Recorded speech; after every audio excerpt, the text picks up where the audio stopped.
Hello friends, CGPSC के आगामी परीक्षाओं के लिए इम्पॉर्टेंट क्वेश्चन देखते हैं हम लोग। फर्स्ट क्वेश्चन है, सतसाहस्री संहिता किस ग्रंथ का उपनाम है? आंसर है महाभारत। महाभारत को सतसाहस्री संहिता भी कहा जाता है। चलिए इसके बारे में थोड़ा ब्रीफ नॉलेज हम लोग देख लेते हैं। सतसाहस्री संहिता महाभारत ग्रंथ का उपनाम है। महाभारत को सतसाहस्री संहिता कहा जाता है क्योंकि इसमें 1,00,000 श्लोक और सत सहस्त्र का मतलब 1,00,000 होता है। महाभारत की कथा का प्रारंभिक उल्लेख आश्वायन गृहसूत्र में मिलता है। नेक्स्ट क्वेश्चन है, जैन विजय स्तंभ कहाँ पर स्थित है? आंसर है चित्तौड़गढ़। जैन विजय स्तंभ चित्तौड़गढ़ में स्थित है। इसके बारे में कुछ जानकारियाँ दी हुई है। जैन विजय स्तंभ चित्तौड़गढ़ में स्थित है। इसका निर्माण श्रेष्ठी जीजा द्वारा 1300 ईस्वी में करवाया गया था। यह 6 मंजिला स्तंभ प्रथम जैन तीर्थंकर आदिनाथ को समर्पित है। यह कीर्ति स्तंभ एक उठे हुए चबूतरे पर निर्मित है तथा इसमें आंतरिक रूप से व्यवस्थित सीढ़ियाँ बनाई गई है। स्तंभ की निचली मंजिल में सभी चारों मूलभूत दिशाओं में आदिनाथ की खड़ी प्रतिमाएं बनी हैं, जबकि ऊपर की मंजिलों में जैन देवताओं की सैकड़ों छोटी मूर्तियां स्थापित हैं। नेक्स्ट है, जिब्राल्टर ऑफ इंडिया किस दुर्ग को कहा जाता है? आंसर है ग्वालियर। ग्वालियर किले को जिब्राल्टर ऑफ इंडिया कहा जाता है। मध्य प्रदेश के ग्वालियर दुर्ग को जिब्राल्टर ऑफ इंडिया कहा जाता है। इसका निर्माण राजा सूरज सेन ने 525 ईस्वी के आसपास करवाया था।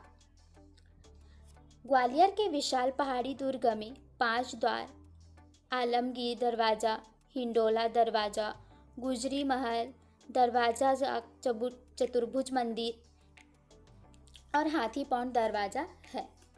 ग्वालियर दुर्ग के पश्चिम में 27 मीटर ऊंचा तेली का मंदिर है, जो दक्षिण भारत की द्रविड़ कला का सर्वोत्कृष्ट उदाहरण है।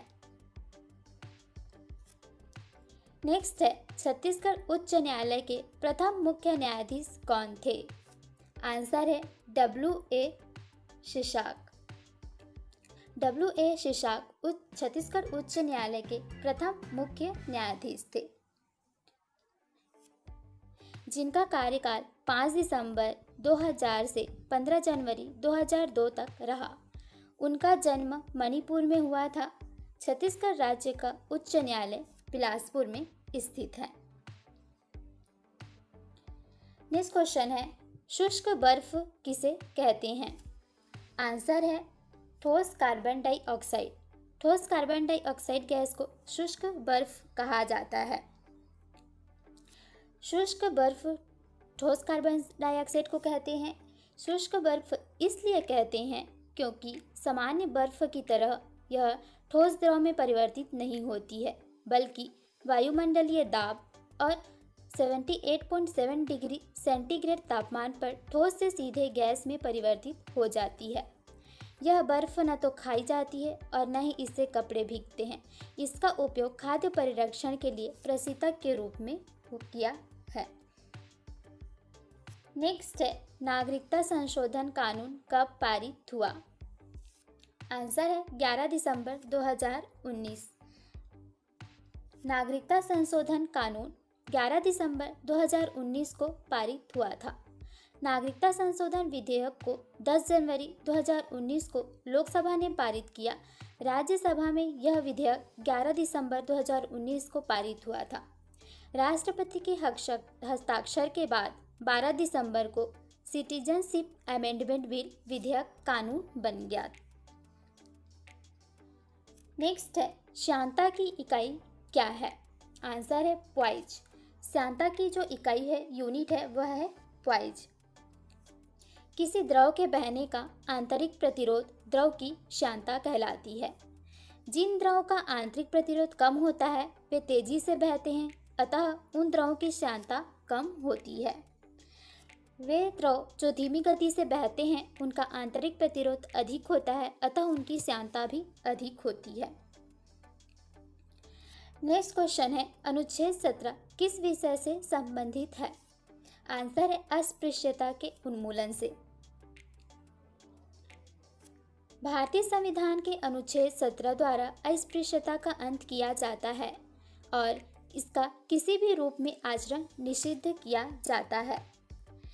इस अनुच्छेद के अनुसार अस्पृश्यता से उपजी किसी नियोक्ता को लागू करना अपराध होगा, जो विधि के अनुसार दंडनीय होगा। नेक्स्ट है, संविधान का कौन सा अनुच्छेद भेदभाव पर रोक लगाता है? आंसर है अनुच्छेद 15। अनुच्छेद 15 भेदभाव पर रोक लगाता है। भारतीय संविधान के अनुच्छेद 15 के नियम के अनुसार राज्य किसी भी नागरिक के साथ जाति, धर्म, लिंग, जन्म स्थान और वंश के आधार पर भेदभाव नहीं कर सकता।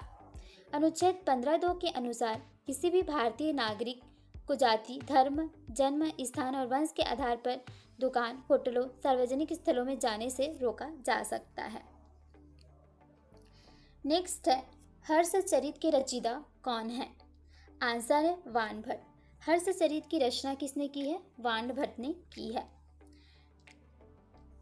हर्षचरित के रचयिता वान भट्ट हैं। हर्षचरित कन्नौज के भारतीय सम्राट हर्षवर्धन की जीवनी है, जो उनके दरबारी कवि वान भट्ट थे, उनके द्वारा संस्कृत में रचित है।